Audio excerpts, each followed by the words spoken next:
Welcome to Birch Lane, where you can find a fresh take on classic furniture and decor. Every piece is handpicked and crafted to last for years to come. At Birch Lane, you can explore everything from outdoor sets to living room furniture and everything in between, and get fast, free shipping. It's classic style for joyful living. Shop now at birchlane.com.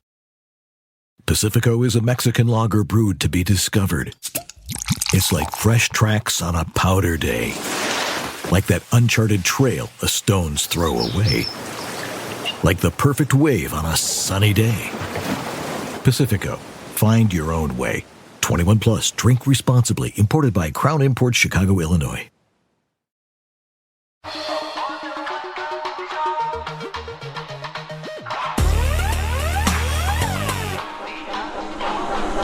Someplace underneath.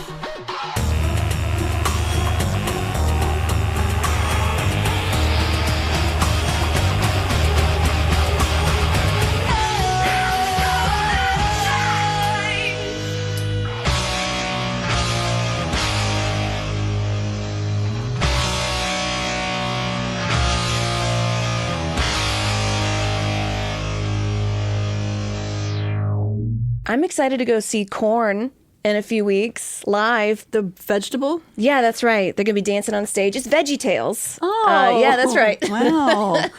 I didn't know you were a fan. Oh my God. Yeah, I remember growing up in the church, there were like adult women that were singing Veggie Tales songs to be cute. And I remember even at that time, I was like, wait, this is kind of gross. Is it a conservative version of a Disney adult? Yes. Yeah. Yes. They don't get the fun rides, though. No, there are no VeggieTale rides. That'd be fun. No Like- Pirates of the Caribbean or anything. No, like the tomato bouncing up and down. I would sit on that. Whoa. Well, no, I don't mean it like that. I mean like as a ride, not like sit on it and squat, but That is for children. That is a children's show, Ember. Welcome to Someplace Underneath. I'm Natalie Jean. I'm Amber Nelson. Oh, but you're seeing the band Korn. Yeah. Are you ready? That'd be fun as hell. Yeah, I'm going to be in the pit. I've never seen them live. I think that would be a great show. Have you ever seen them? No, but it's a treat I gave myself because I was listening to them, back in the day, and then they went on sale, and I was like, I'm going to relive my old times. I love that. Yeah, take some vitamins. You're going to put your hair in like 50 little tiny ponytails that go all over your head. Yeah, I forget what that's called. That was a look. Not braids. No, just get a real bad headache afterwards. Yeah, we just call them knot braids. Sure. I love it. Yeah, that the I think that maybe there's LDS media, which is something that also some other groups like Jehovah's Witnesses have, where they have their own content factories. Scientology also has that. Oh, so it's like, are you ready to pray to God? Dun-na. Like I that. don't know if maybe there are some of their, because there's definitely worship rock. Yeah. I don't actually know. Let's see. Because I miss when the church was like Aretha Franklin singing. Because to me, I'm like, oh, this proves God exists. But then sometime around the 90s, they were like ripped jeans pastors with a guitar being like, all right, everybody, let's all pray. And they just sing Our God is an Awesome God over and over again. I'm like, shoot me in the fucking head right now. There's a lot of pastors who just really like to shred on the guitar. And I do wonder if sometimes it's just because they want an audience that has to listen to them. And I understand, because I do circus shows at parties at my house because they have to look, because it's my party. Yeah. And I'll circus away if I want to. And so maybe sometimes people get up on the pulpit for many reasons. One of them being they love sweet guitar licks. I was actually just thinking the bands in the genre that I know of connected to the LDS is specifically from a time period where I would call it the Twilight soundtrack era, which I don't hate any of that music, and that's fine. I don't think a lot of those bands were openly LDS, but bands like Neon Trees were LDS. And then we actually played a little bit of the singer's solo stuff when he left the church. Oh. Remember the first episode? Interesting. Is Twilight LDS? Well, the woman who wrote Twilight is a Mormon, actually. Because I'd never seen the show growing up, never seen the movie, and I saw it. The show. I saw that old TV gig, that old game, and I put it on just being like, what is all this? And I was deeply disturbed by this guy I'm like, oh, he's an abusive, weirdo. What the fuck are you doing? And he's like 1,000 years old or something. I didn't like it. I turned it off in about 10, 15 minutes. There's a movement now that I involve myself with that is ironic, Twilight enjoying. And there's been, since it came out, a big discussion about how a lot of the things in the story are pretty harmful. And they also kind of have some sprinklings of LDS kind of ideals in them. Not the vampires. No, but didn't they like imprint on a baby or something at the end? What's up with that, Natalie? What's going on? My favorite thing, and I got to be with Jackie Zabrowski when she first learned the end of the story. And if you've never read the books or seen the movies, I recommend it just for that moment. Maybe just anthropology, a cultural anthropology of like, why were people into this? And I think there's a lot of like LDS sort of lore or not education, entertainment that's even in the media today. Like a lot of these influencers, they're very LDS. So you don't realize it. And you're just like, oh, why am I just enjoying this very monotone lady in the kitchen? Yeah. And that's something that we cover pretty heavily on Spun, that they have made it sort of a secret, let's call it a secret advertisement. Right. And like, you're not supposed to say Mormon, you're supposed to say Latter-day Saints. Like, they keep changing the name. I find that sus. Yeah. And maybe that's not intentional, maybe it is, but it is when you keep changing your name around, you know. What's going on? What's happening there? Well, we're going to talk more on the history of it, and I read some of it. It's fascinating. Yeah, you know, I keep reading and reading, and I'm always, I never feel like I have enough information because, as you may guess, a group this extensive who has done this much in the span of a couple centuries, a lot of stuff happens. And we're not going to get into all of it because my goal is not to give you a robust history of Mormonism. There are many scholars and people who can tell you in books, and you can refer to the books I use if you want a really intricate, detailed story of every incident that happened leading up to now. We don't necessarily, my main goal is to get the bullet points vaguely correct in this historical part because I want to talk about where that leads. Right. Like, I didn't know Joseph Smith was killed by a mob. No, yeah. That's crazy, because I was imagining... He was also tarred and feathered by a mob separately. I had no idea, A, you could live through tar and feathering, and B, he was killed by a mob, because imagine that going on today. Like, imagine somebody starting a quote-unquote new religion adjacent, and then a crowd of people breaking into the jail and then killing them. I mean, that's still crazy. Still kind of happens. It's maybe like slightly more difficult to do, but I mean, we had people trying to kidnap the governor. We had people breaking into public buildings and stuff like that. So stuff like that kind of happens. But back then, whenever he was shot and / tarred and feathered, there wasn't as many Nest cameras. There wasn't like a pin pad you had to punch the numbers in to get through a door. There wasn't double plated glass. You know, it was buildings, but you could kind of just get in them. Right. R.I.P. Joseph Smith. You would have loved Black Rock. You would have loved high security tech hotel rooms.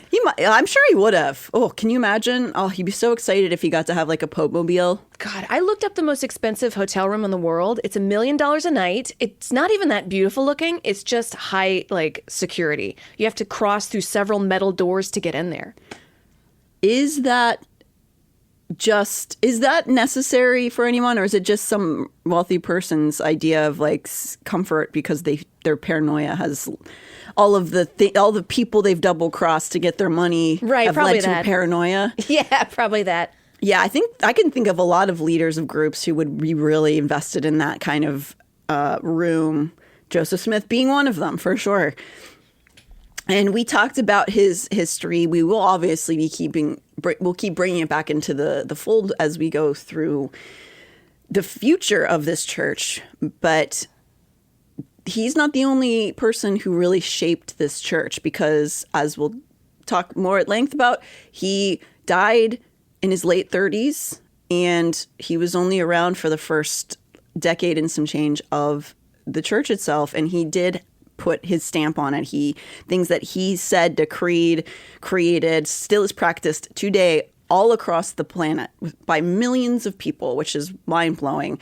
But because he died so young, some other people had a hand in what the church became. He's a martyr.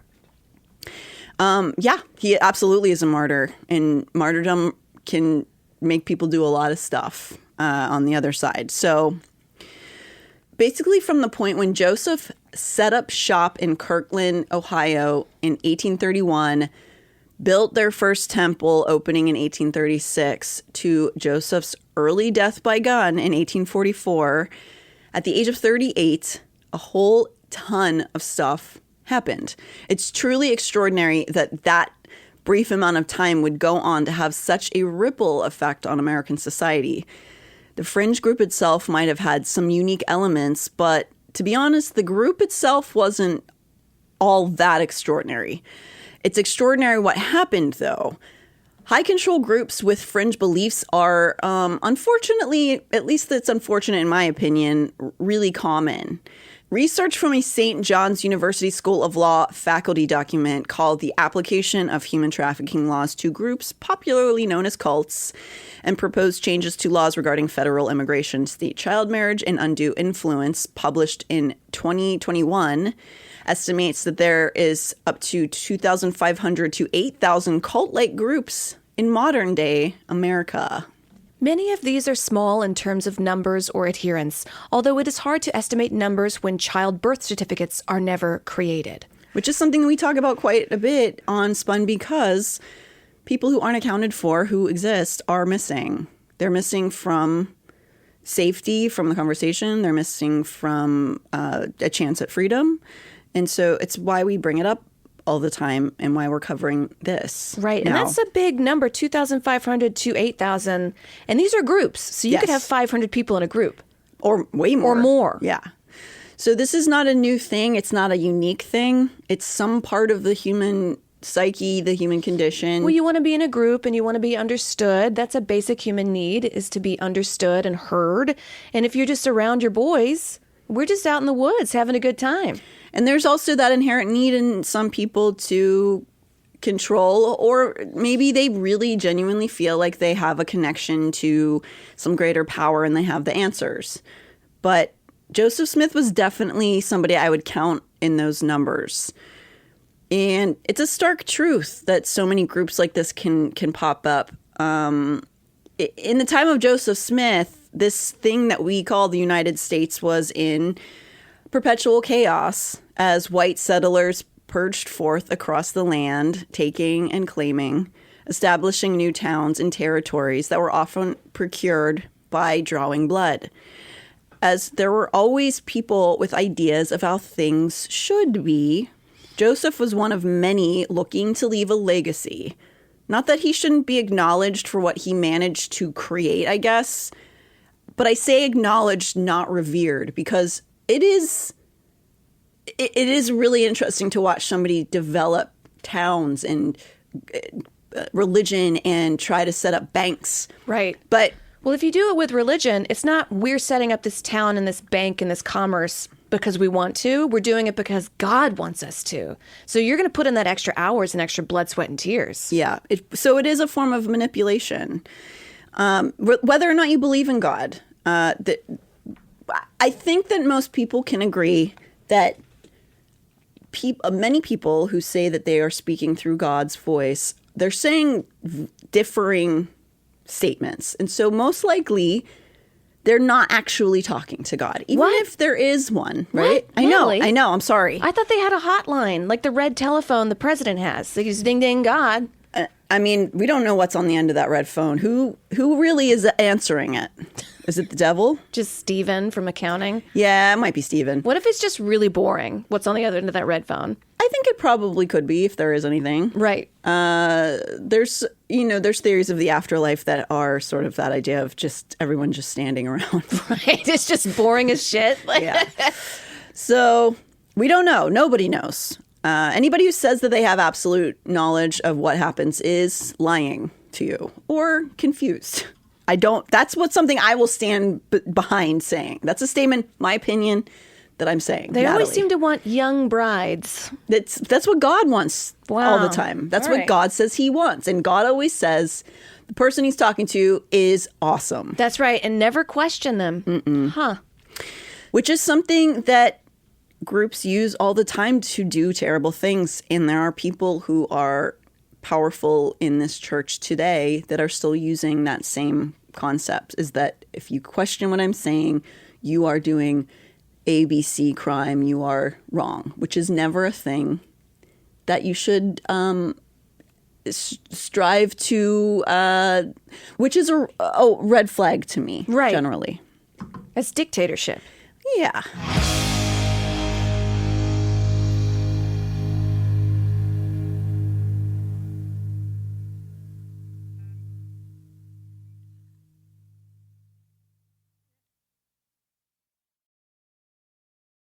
Your Space Coast vacation is preparing for liftoff. Start counting down now. 10, 9, 8, 7. It's time for a beach vacay that feels like heaven. 6, 5, 4. Come explore Melbourne and the beaches. 3, 2, 1. It's time for some rocket-filled fun.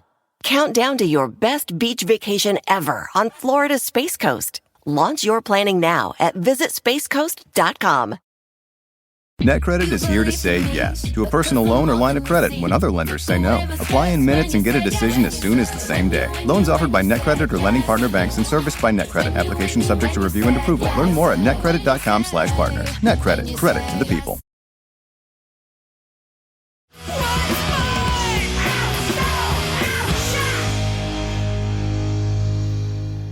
So, yeah, he may have achieved these things, and I tip my hat, I guess. You did it, buddy. It came on a lot of suffering and pain, and I don't think it should be revered. But regardless, for a high control group to succeed, they need just that, a successor.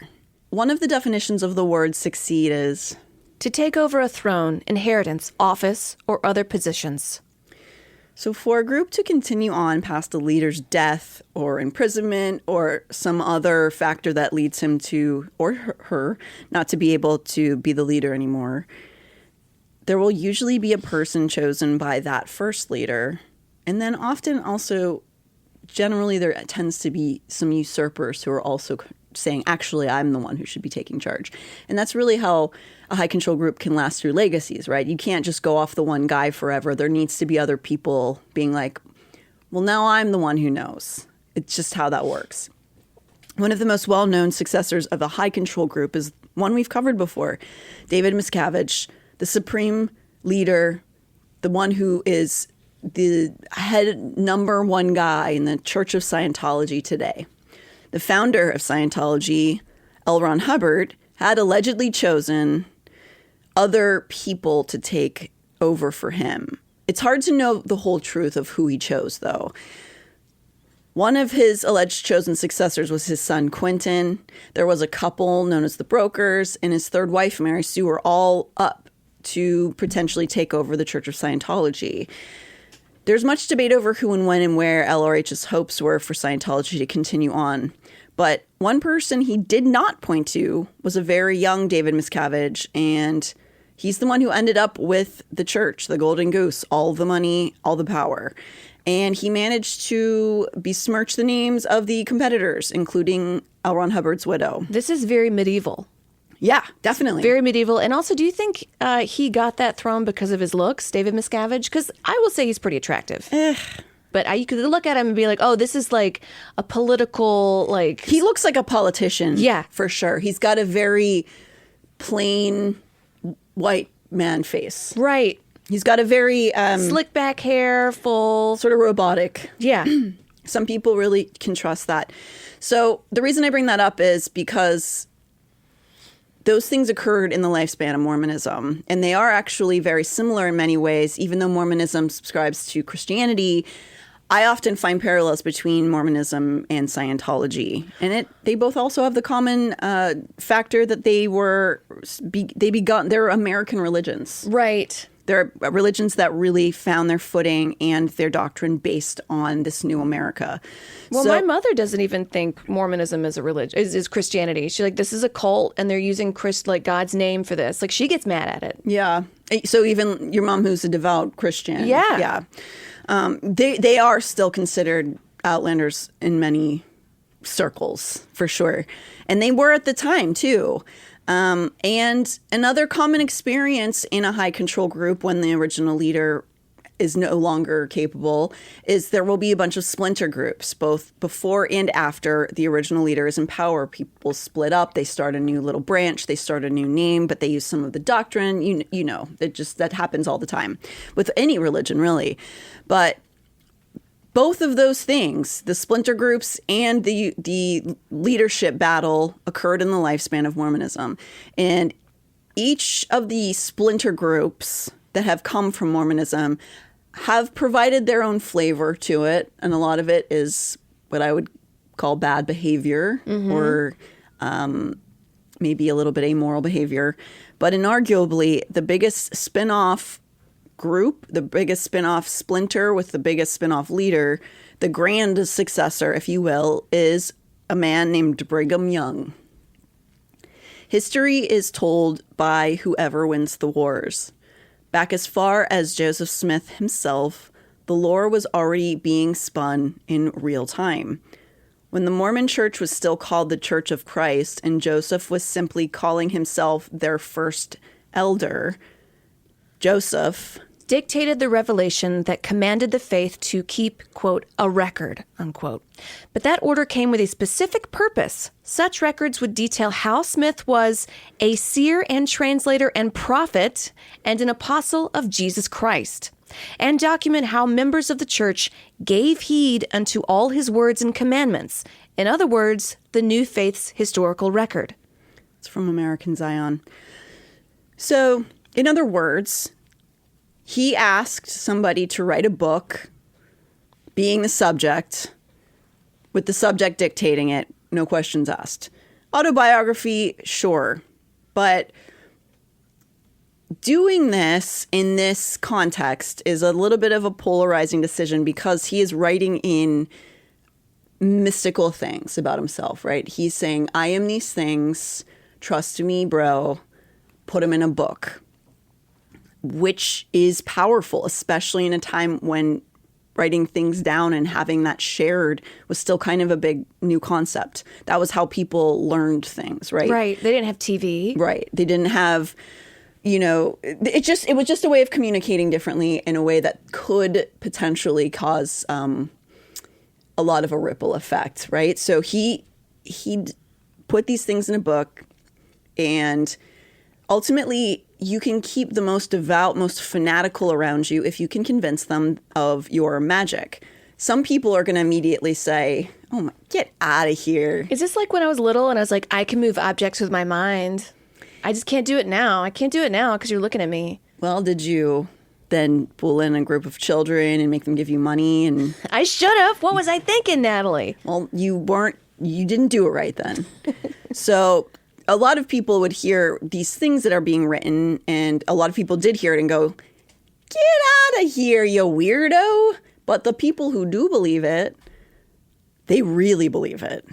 And so while others may stray away for something reasonable, those who will stay to defend you, if they believe your magic, they will defend with their lives. Because it's like if you tell them that, no, it's not true, then it's like, oh, everything I've believed up in this point is a lie. My life is a lie.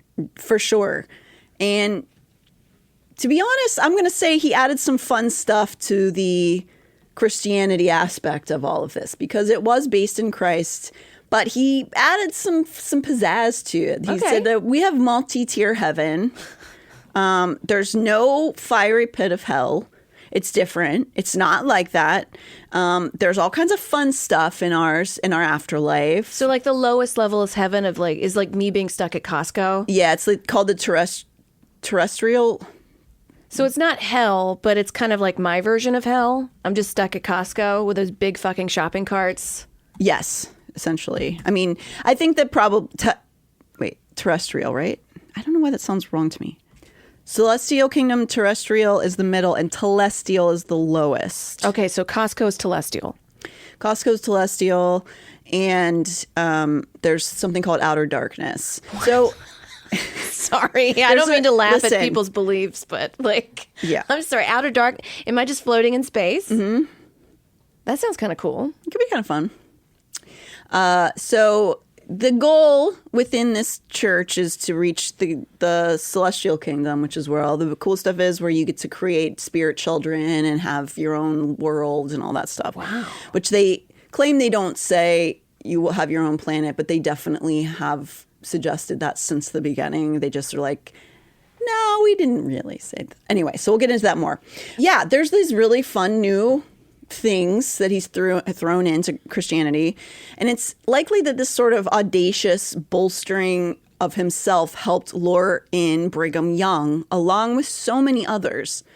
Brigham specifically was known to be taken in by the more mystical elements of early Mormonism because they did a lot of things like speaking in tongues and having fits and things like that. Right. And I was looking that up. Apparently they don't call it now speaking in tongues. They call it like language, something language. Well, there's a bunch of different... The gift of language. The gift of language. There's some references to it being called Adamic language, which is supposed to be always speaking the language of Adam and Eve, of the notable Adam and Eve. Right, the first man. Yeah.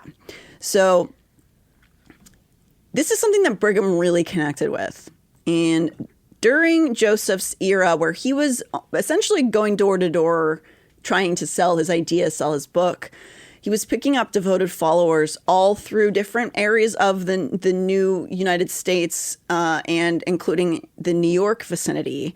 And one of those hungry, devout young men in New York was Brigham Young, who was first introduced to the Book of Mormon by his sister, Rhoda Green, who encountered Joseph's brother, who was spreading the good word. Joseph's family was all deeply invested in this church, including his brothers.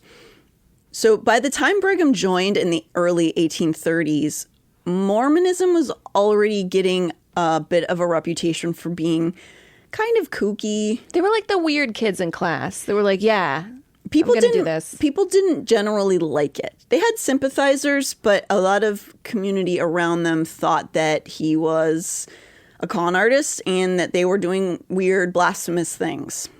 Even though it technically, like we said, subscribed to Christianity, more mainstream Christians, more traditional Christians, let's say, criticized, probably reasonably, the centering of Joseph in the religion, along with some other things, because it seemed that he was saying that he had directly spoken to God, and the other things, some of the things in the Christians were following were incorrect, which of course is going to make people mad. Yeah.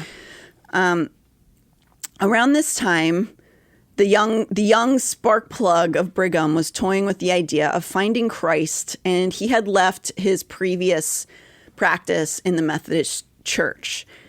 So when he heard the Book of Mormon, it was being spread around when they were going to all these different areas and doing missionary work and doing, trying to sell this idea. And Brigham read the Book of Mormon, and he didn't really necessarily feel totally sold on it right away, and was still he studied the doctrine for like a year, and he was staying in New York when he was kind of just on he was maybe thinking about it. And then some OG missionaries came back to his town. It was 5 missionaries, and they put on a show for him. And whatever happened at that point, aside from him also having encountered Joseph Smith himself, it really seemed to flip how he felt about the church, and he really started to dig it and get into it. Was it as good as a Korn concert? Maybe. Wow. Maybe the Korn concert of the time. Wow, shit. It was also, he really enjoyed the tongue speaking, the language of truth or whatever. No, what was it called, would you say? The gift of language. I mean, if I had a superpower, it would be to be able to speak any kind of language, to know who's talking shit.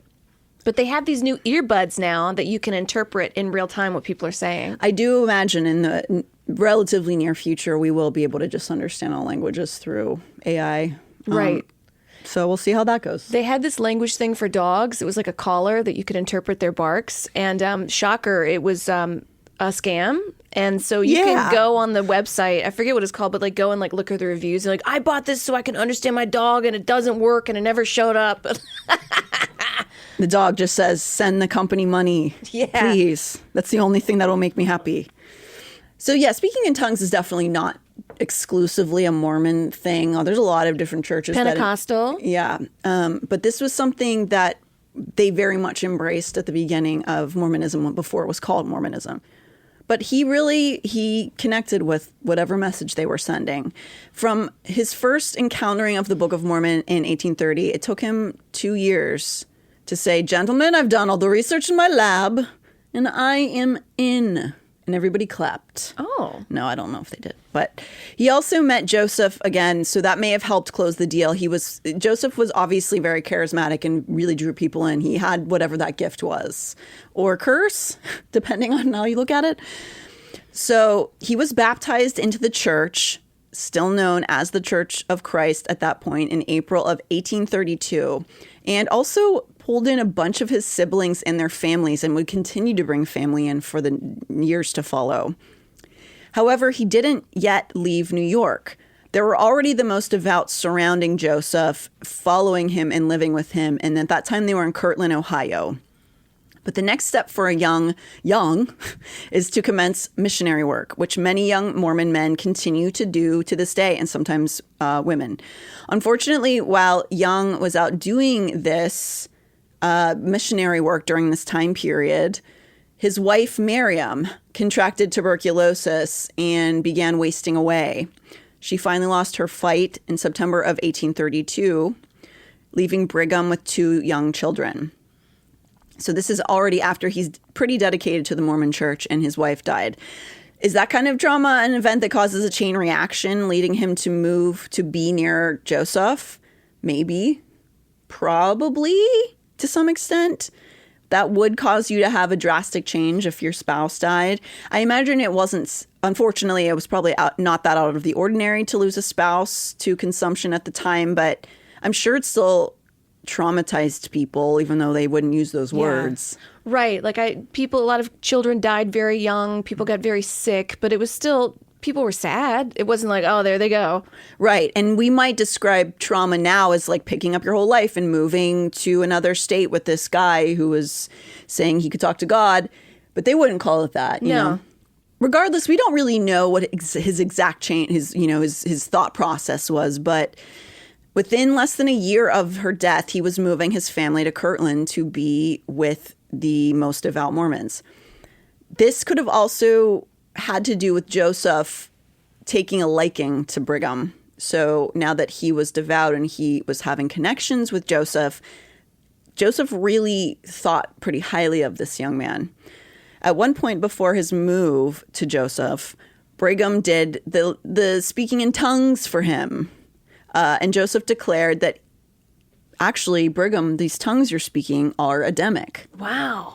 So Adamic is the language alleged to have been spoken by Adam and Eve. So that makes Brigham kind of a big deal. He's doing all the stuff. And Joseph's like, I see you, man. Was he just in his living room putting on a show and just be like, I like it. I like it. I imagine it was some kind of group meeting, but maybe he was just showing up at Joseph's house in the evening. Hey, look at me, skibbity bop bop bop bop bop. He's just scatting, and he's like, "This is Adam's language." Wow. Yeah, that's right. It's like, this is Adamic. Is there an Evimic? Silly woman. You're not supposed to talk, right? Ugh. You're always yapping. So the years that followed were brutal in many ways. There is a ton of Mormon history that occurs during the 1830s. But the short of it is that there was a struggle and famine and violence. As previously mentioned, there was a fair bit of tension surrounding the already established residence where Mormons were setting up shop in these areas. So like Kirtland.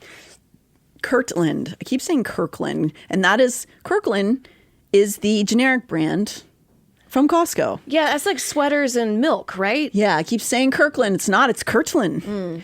Because my brain is rotted. When they set up in Kirkland, there's a lot of tension from the surrounding areas, including other areas where they set up as well. They kept getting pushed around, Mormons in that first decade, because again, people were not into it. They thought they were weird. They were trying to tread on already established politics. They were trying to set up their own government in a lot of ways. And so people don't care for that. And I'm sure if you were Mormon, you're thinking like, oh, I'm being tested by God. Sure. So you get stronger in your faith. And Sometimes it's like, no, you're being annoying right now.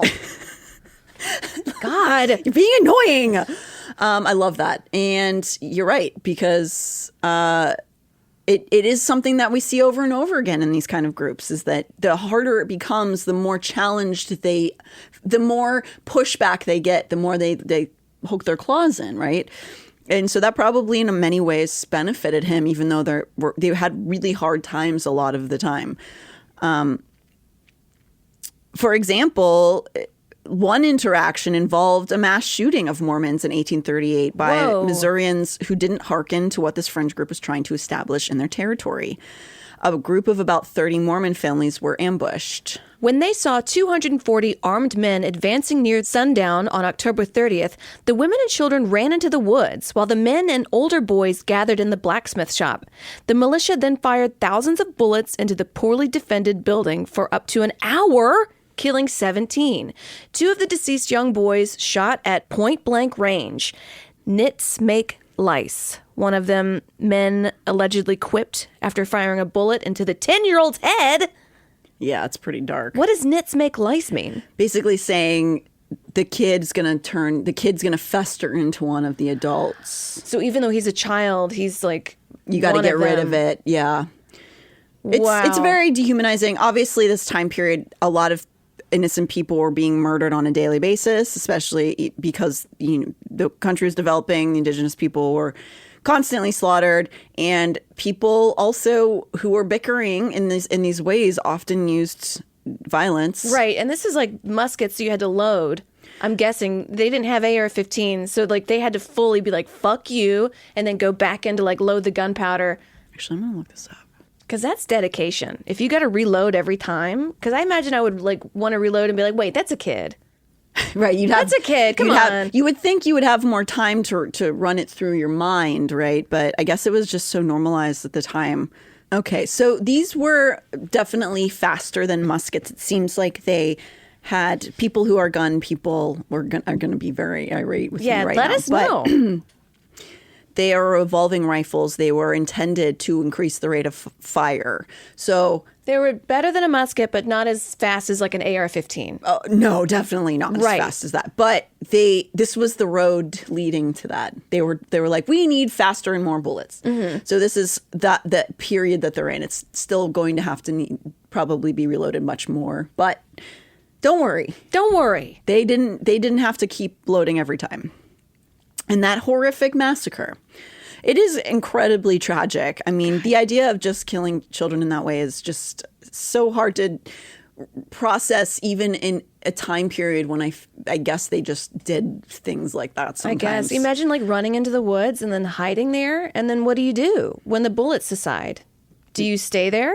Do you go out? I don't know. I don't know what they did. You can't just go get a house. You have to have a husband for that. It was a time period that is really hard to wrap your mind around, truly, and for anyone. There wasn't a lot of people living easy, you know? No. And just as coincidence, right around the time Brigham officially declared his dedication to the church was the incident where Joseph was tarred and feathered. That's not the time he was killed. It was another time when he was attacked for what his actions were.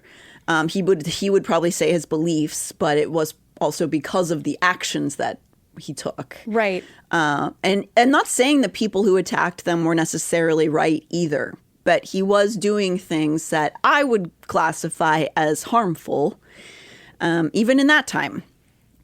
So as you mentioned before, Amber, and as we talked about before, the persecution in this way, the tarring and feathering, and this was around 1832, the persecution only aided in the martyrization of the leader of the church even before he died. Him being attacked in this way made people very devout, who were already devout, right? So where Joseph's attackers were trying to send a message, the message that was received was that the devout must now triple down. I'm sure that's not what they meant. God, they meant so to threaten annoying. them. Yeah. It's so fucking annoying. Stop it. No, you want us to go harder. Yep. So it was obviously meant to scare them, but what it did was make them go, 3 times harder. So in 1835 and all throughout the mid-1830s, much of the lore was concocted and included Joseph's story of the golden plates. This was that period when he had already established the Church of Christ. Brigham is now involved, and they are really setting up a lot of the origins of what is now practiced in the church. He said, I saw some golden plates. Trust me, bro. I can't show you. Yes.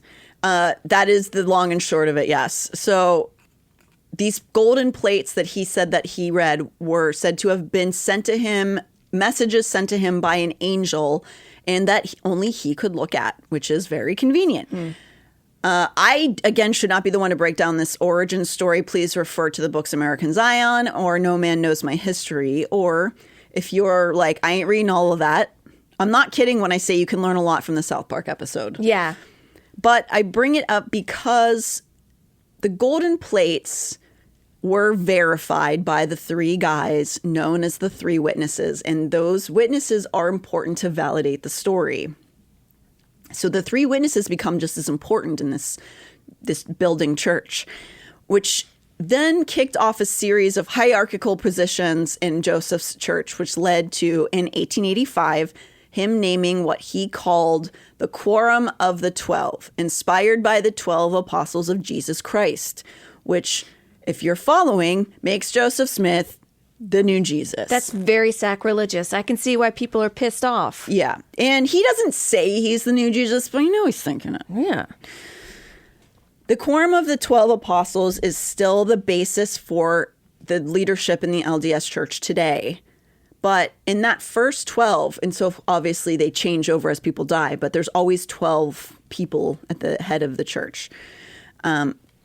And that first 12 is, you guessed it, Brigham Young. I bet that is a pretty, if they're doing mysticism, I wonder what it's like in the middle of these churches where, we're not allowed to see, and there's the 12 sort of disciples. What do they wear? What do they chant? I bet it's pretty fucking cool looking, but also really scary.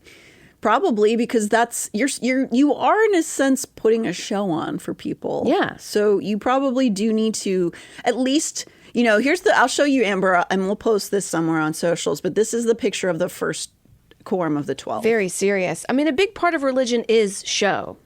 Yeah. It's kind of like why the Catholics have the thing that swings with the smoke that comes out of it, because it looks fucking cool. Right. It is it's like a concert in a lot of ways. Yeah. And if you look at the original pictures of the Quorum, they are dressed very dapperly. And maybe at that time that would have meant a lot. I can't speak to that historically, but... Yeah, those are nice suits. There's no holes in them. There's no dirt on them. Right. And that could mean a lot at that time. So Brigham was one of these 12, and he became a favored and active member and a missionary.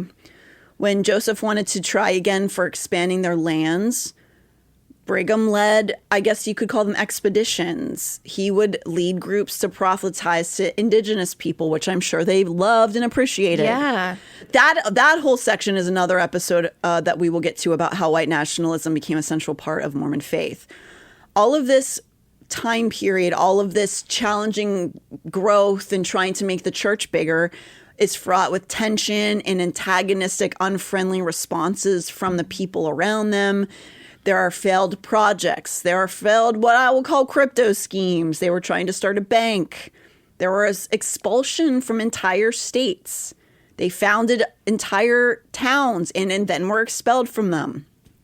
And all of this was occurring before Brigham or Joseph were 40 years old.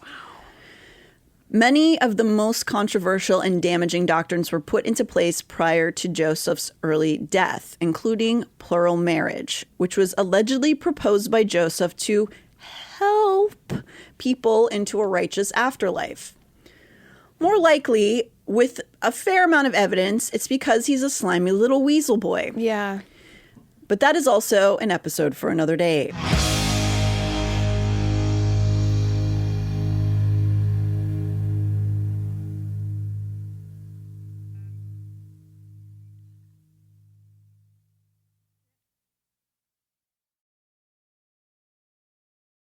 Finding the music you love shouldn't be hard. That's why Pandora makes it easy to explore all your favorites and discover new artists and genres you'll love. Enjoy a personalized listening experience simply by selecting any song or album, and we'll make a station crafted just for you. Best of all, you can listen for free. Download Pandora on the Apple App Store or Google Play and start hearing the soundtrack to your life. Are you having sex with Vyleesi? Well, if you have low sex drive like millions of other women, you might be missing out. Vyleesi, or bremelanotide, is clinically proven to increase sex drive in certain women. It's the first and only FDA-approved, as-needed treatment for low sex drive. Put low sex drive in its place and go to Vyleesi.com for a telemedicine appointment to learn if Vyleesi is right for you. That's VYLEESI.com. Vyleesi is a prescription medicine used to treat hypoactive sexual desire disorder, HSDD, in premenopausal women who have not had problems with low sexual desire in the past and have low sexual desire no matter the type of sexual activity, situation, or partner. The low sexual desire is troubling to them and is not due to medical, mental health, or relationship problems, or medicine or other drug use. Do not use Vyleesi if you have uncontrolled hypertension or known heart disease. The most common side effects include nausea, flushing, injection site reactions, headache, and vomiting. Consult your healthcare professional for more information and see full PI at Vyleesi.com or call 800-922-1038. Go to Vyleesi.com for a telemedicine appointment to find out if Vyleesi is right for you. That's VYLEESI.com.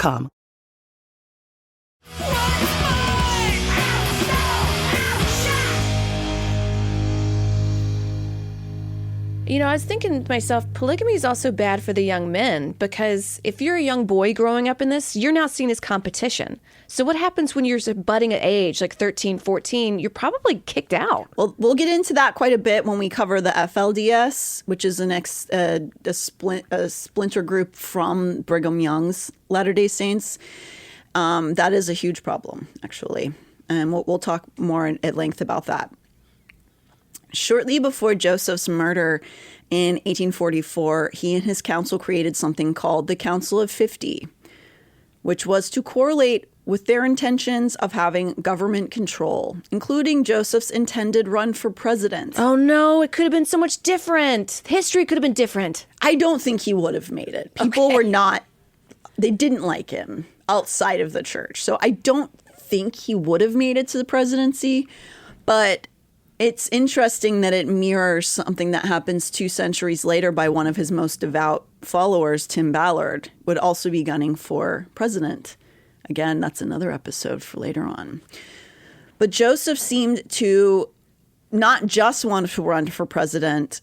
This Council of 50, it was sort of more fashioning itself to embody a new world order style viewpoint. Even, I would say something like the Illuminati. They wanted to control all of the world's governments. And this is heading up into where you're going to be shocked when he wants to do stuff like that people want to kill him.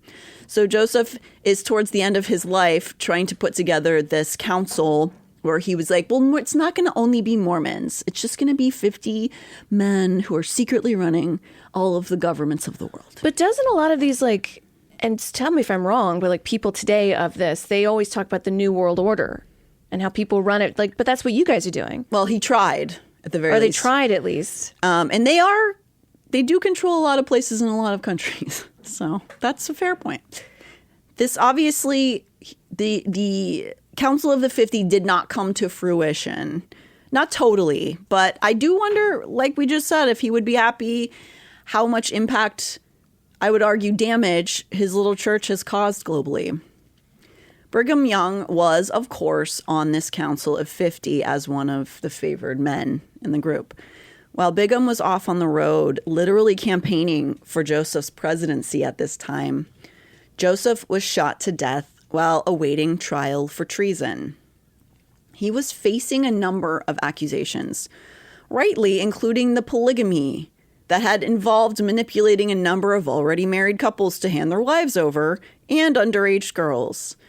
And there was a bunch of other actions that the developing American government and the surrounding communities did not like him doing. So at this time in 1844, he was trying to run for president while he was being arrested, which is hauntingly similar to things that are happening currently. So history just does repeat itself over and over again. Yeah. So at this time period, you're not, of course, getting a text. Brigham's out on the road, and Joseph Smith is arrested and then is shot by a mob who comes in the cover of night to kill him. And Brigham doesn't even know this for weeks because he had to receive a message in some way or another. And it takes a while back then. And Joseph had developed a solid list of enemies at that point. And these enemies were apparently not satisfied with Joseph facing trial. So on that day, June 27th in 1844, he was killed alongside his brother Hiram, who was also a devout Mormon. This death, unsurprisingly, caused a great deal of upheaval in Joseph's communes. This became known as the Succession Crisis. And it was just that, a crisis. Multiple people began vying for the position, including Brigham, with several other men who would go on to have impacts in different ways. Joseph, he was big shoes. They had to fill some big ass shoes because he had really created this devout commune. Not even commune. There were people who lived close to him, but they were branched out throughout the developing America. So, I mean, we're talking tens of thousands of people at this point. Wow. So his execution, you think it might have made it worse? Because everybody was like, no, I'm the top guy now. I'm the top guy. And then they splintered off even more? Well, definitely, yeah, for sure. I mean, that's basically what happened. I don't think when they shot him, I don't think they were foresight thinking it. I think they were like, get him! Get him! Ah, mob rule. Yeah, that was mostly probably the thought process that went through. But I don't know. Maybe they did have a big plan. Regardless, he was killed. And like many leaders of high control, mystic-driven groups, what could have started out for Joseph maybe as a real vision for the betterment of mankind, I don't know what his thoughts were at the beginning. Maybe he really thought he was going to make things better for people. But over the years, like so many high control leaders, he starts drinking his own Flavor Aid. And at the time of his death, held the self-imposed titles of prophet, seer, revelator. I don't know why I hear that, and it's just like to the song Vogue. Prophet, seer, revelator. Translator. But not only that, he was also the title of translator, president of the church, president of the first presidency, and trustee in trust. Well, toodly-too to you. Fuck you too. I'm the president in the first presidency. Yeah. That's like a kid just claiming his own little fort of pillows is mine. It's kind of how a lot of that went. So he had all these titles, and that's a lot of stuff for somebody else to fill, and they didn't really have a contingency plan in place. All of them sort of looked at each other and scratched their heads. I imagine it was quite contentious, and it was probably not as simple as them all just going, I don't know, what do you want to do? Maybe you should do it because you're a better leader. Oh, thanks. No, you know what? You're better. Right. No, this is all ego-driven. Yeah. So there was a group of men who were all like, actually, I'm the one, right? He would want me to do it. And even Brigham himself acknowledged that had Hiram not been killed that day, he probably would have been the successor because he was basically Joseph's right-hand man. But he was also killed. So much like David Miscavige took on all of the other would-be leaders of Scientology through social campaigns and backhand devious plotting, Brigham used a combination of mysticism, manipulation, debate, and mudslinging to argue his candidacy for the role of the new head of the church. And this would ultimately, because this was still sort of an unestablished group, it just would be a popular vote at the end of the day of which guy was chosen. And at the end of the day, there is an extensive historical background that we're not going to get into on this show there ended up being a 6-man main split from the commune that Joseph had begun.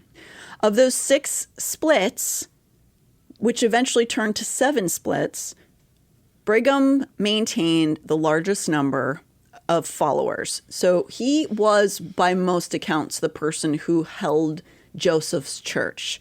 There were 5 other men who did have spin-off branches who had followers. Like FLDS. That came later. That came from Brigham's version of LDS. Okay. But that's the right idea. So these other guys, they branched off and they called themselves slightly different things, and they had followers who followed them. But Brigham got the lion's share of them. And his split is what we would now know of today as the Church of Jesus Christ of Latter-day Saints. The problems that had saturated the developing Mormon church didn't disappear when Joseph was killed.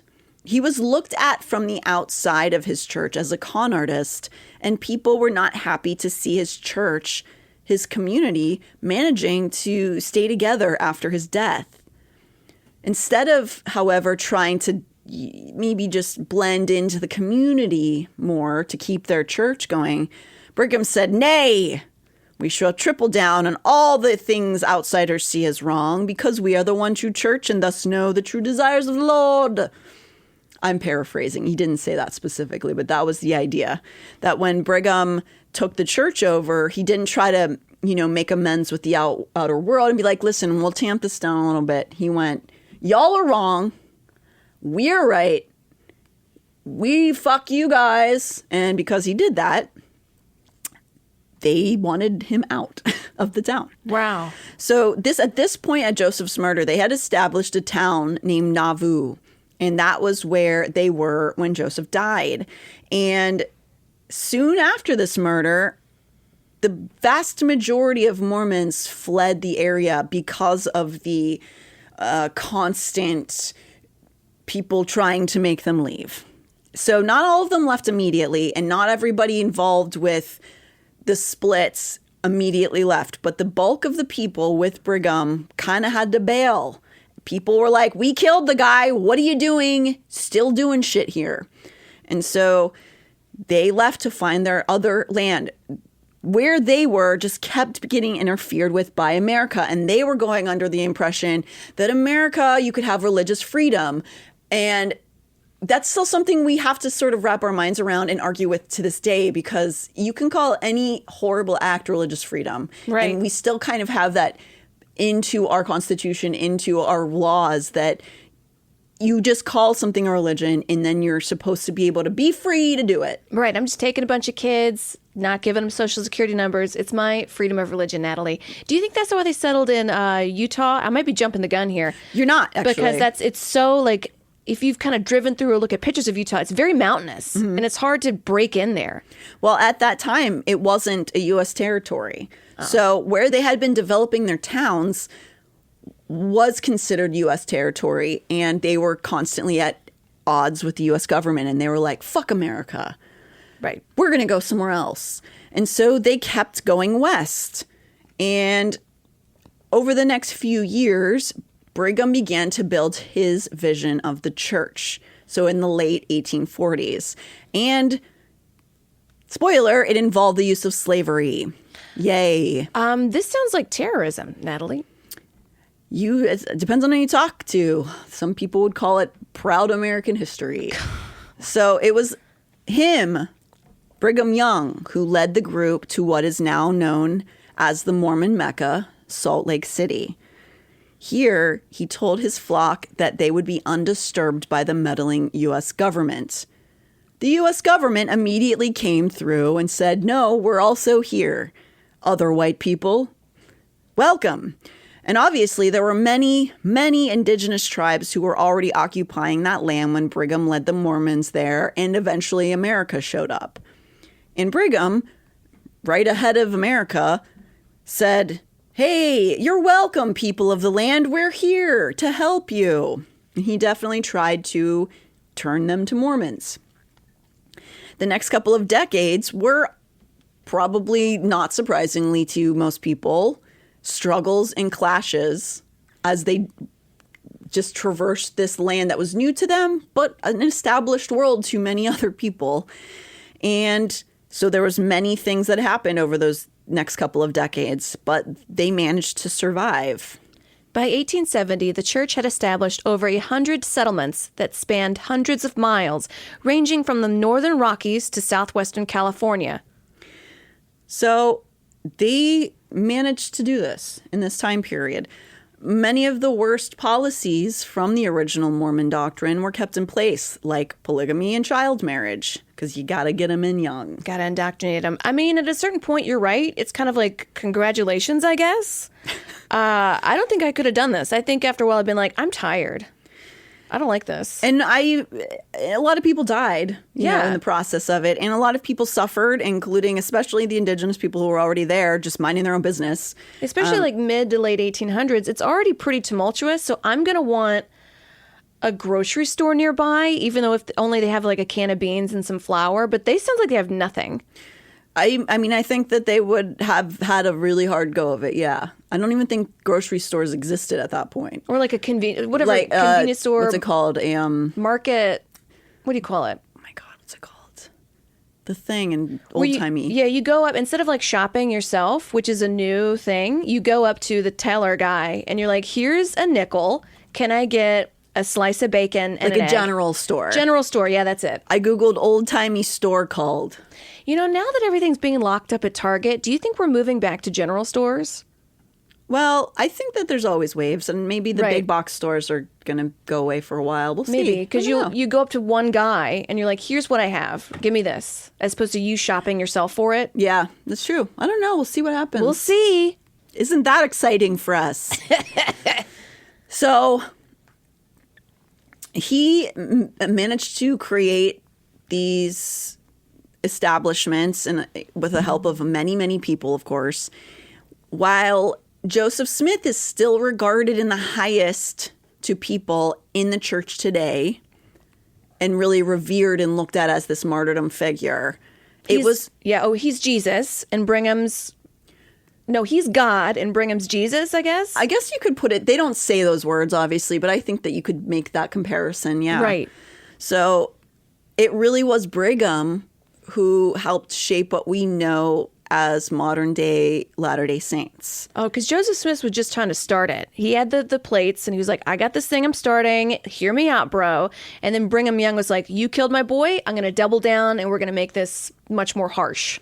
He definitely didn't soften it. We'll say that. And he also set up more. He went off of the basis of what Joseph created and sort of yes-anded it and kind of put his own spin on it to some extent.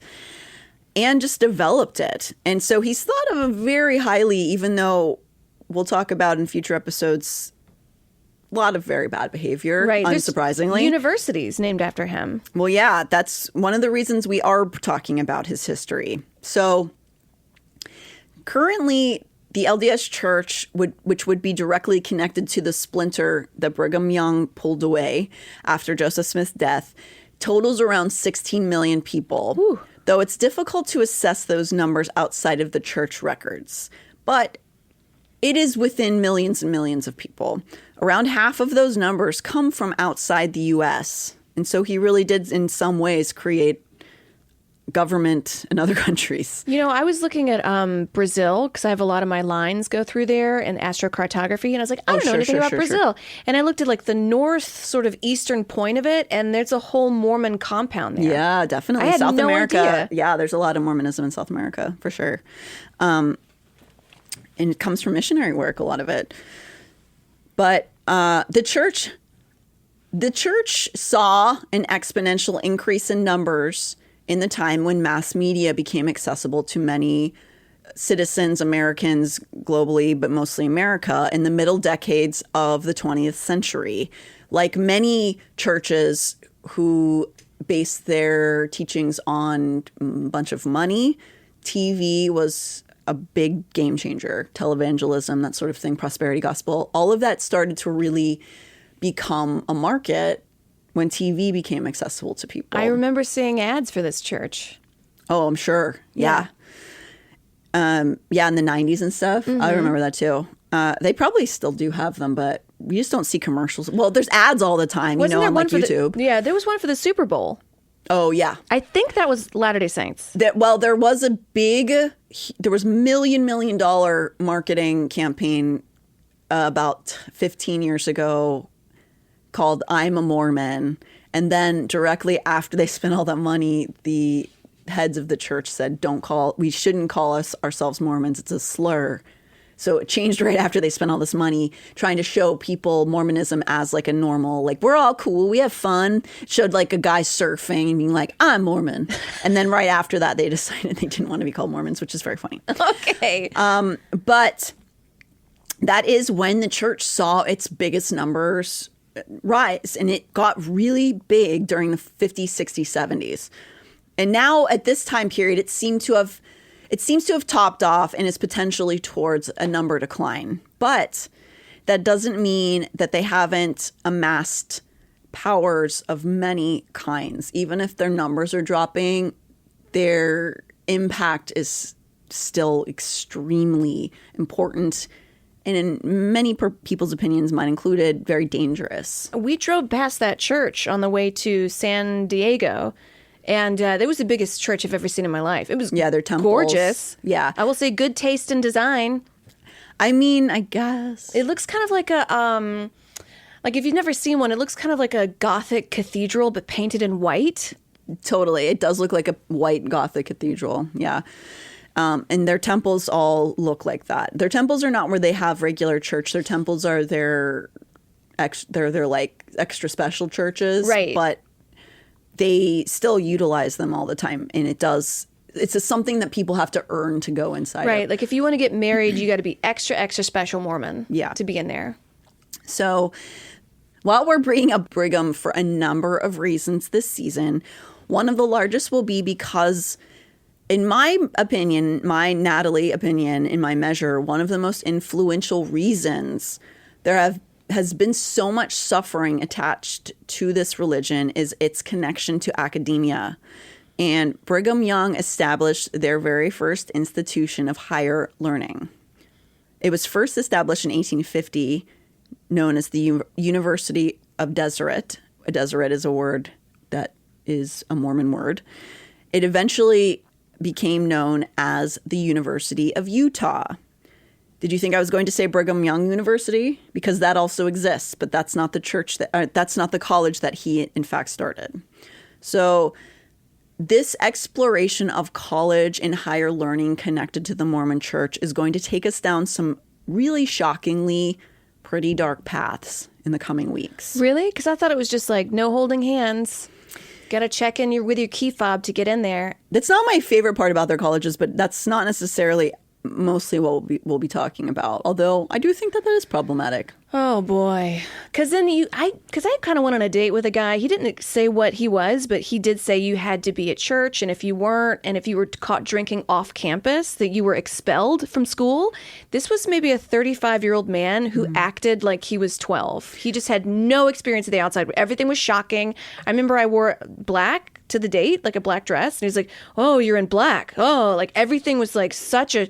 It's almost like, are you ready for the world, sir? It is infantilizing in a lot of ways. And in a lot of conservative colleges, you can get expelled for far less than drinking, which I feel like is a moral and ethical issue. But right. And drinking itself is something to talk about because it is a drug, and it's a very dangerous drug. But it is legal if you're over 21 in this country. Right. But beyond that, other infractions about like staying out past a curfew or something can, in some schools, including some we'll talk about, can get you at least on the road to expulsion, which is wild to me as an adult. You can still like be punished in that way. But yeah. We'll get into some much darker connections to these colleges and universities. And that's why I really wanted to just establish who Brigham Young was, because he shaped much more of what we know now than Joseph did in his very short time on Earth. Although maybe he is some other place. Maybe he's in the celestial kingdom still calling all the shots right now. I don't know. Maybe he is. It's just like the infantilization of like, if everything around you is controlled, then you're an adult essentially. And it's kind of like I'm speaking to a baby. Yeah. Sad. That's encouraged, I think, because it does keep you kind of trapped in the doctrine forever, and you have to keep paying them. So that's me being extremely cynical. That is an opinion.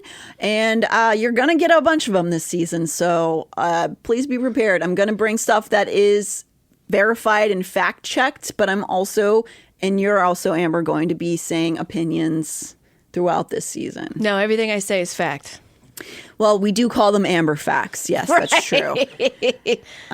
But it's a fact because I said so, Natalie, because I saw the golden plates too. You did? You got to trust me on this. I didn't know you saw the golden plates. I did. And it said Amber's pretty cool. She gets to do whatever she wants. Yeah. Wow. All Yeah. right. Well, this changes a lot. So Yeah. we're going to have to probably have a meeting after this and just discuss all the things that we need to do for you. No, that's what it said. So you you tell me, can I look at them? Sorry, you can't. You're just the Joseph to my Brigham. That's right. The angel took them back away. And I will say, unfortunately, I don't think that they would approve of us being saucy, pert, and greasy, but we are anyway, because we can't help it. No, we can't. I could probably shower more, but, you know. No, it's fine. I mean, I think you shower enough. Thanks. I'm trying to think of one of those VeggieTales songs. What's it go? I'm a tomato and I love Jesus. I forget how they sound. That's close enough. Sure.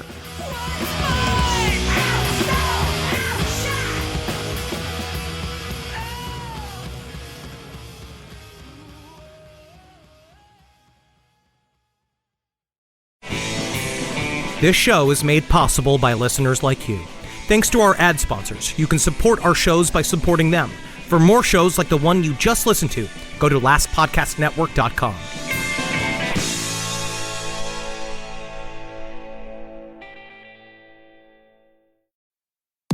Hey, this is Jeff Lewis from Radio Andy, live and uncensored. Catch me talking with my friends about my latest obsessions, relationship issues, and bodily ailments. With that kind of drama that seems to follow me, you never know what's going to happen. You can listen to Jeff Lewis live at home or anywhere you are. Download the SiriusXM app for over 425 channels of ad-free music, sports, entertainment, and more. Subscribe now and get 3 months free. Offer details apply. Summer's heating up, and your snack game should too. Get My Mochi ice cream, the ultimate summer snack. My Mochi is creamy ice cream wrapped in sweet dough for a bite-sized treat that'll make you feel joyfully chill. Whether you're beach-bound or backyard hanging, My Mochi hits the sweet spot. With fun texture and bold flavors like strawberry, mango, birthday cake, and cookies and cream, summer snacking just got an upgrade. Look for the purple box of My Mochi at Walmart or visit mymochi.com to find a store near you.